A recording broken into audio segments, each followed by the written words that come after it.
Have you ever wondered why so many key figures in the Old Testament, like Abraham, Jacob, and King David, had multiple wives?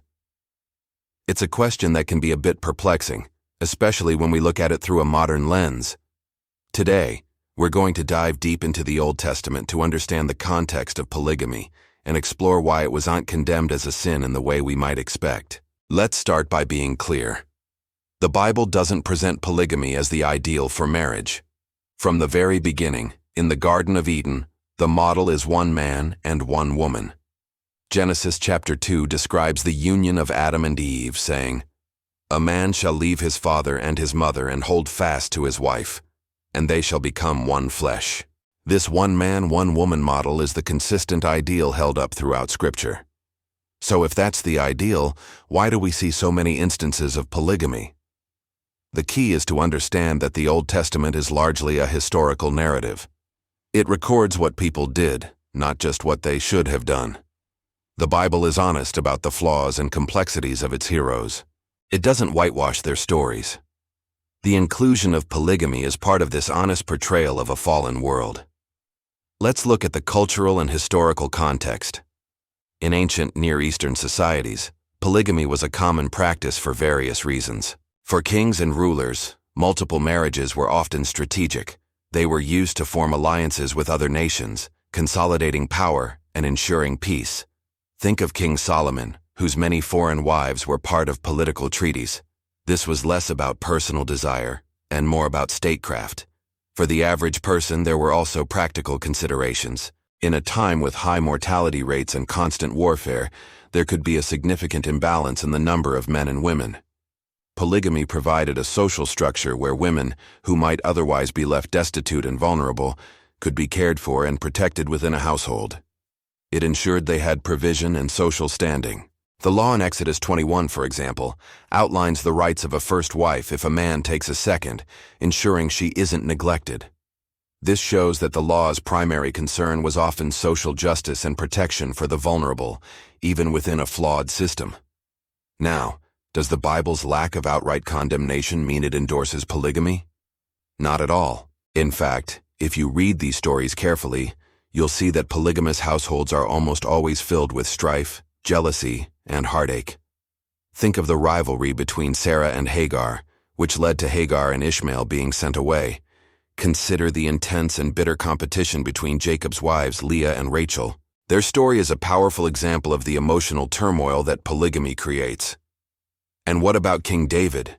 His household was torn apart by jealousy, betrayal, and violence, much of it stemming from the complex dynamics of his multiple wives and children. The Bible doesn't need to say polygamy is a sin in a simple sentence because it shows us the negative consequences. It demonstrates, through powerful storytelling, how this practice falls short of God's ideal and leads to brokenness.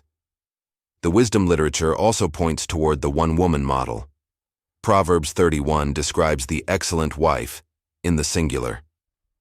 The book of Proverbs repeatedly warns against being entangled with multiple women, highlighting the dangers and distractions they can bring.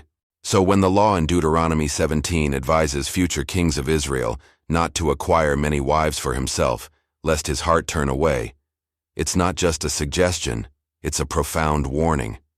It acknowledges the practice, but points to its inherent danger. The king's heart is meant to be devoted to God and his people, and multiple wives were seen as a primary way that devotion could be compromised, as was spectacularly proven in the case of Solomon. As we move into the New Testament, the one-man, one-woman ideal is re-emphasized and clarified. Jesus himself, when asked about divorce, points back to the Genesis creation account, reaffirming the one-flesh union. Furthermore, the qualifications for church leaders in 1 Timothy and Titus explicitly state that an elder or deacon must be the husband of one wife.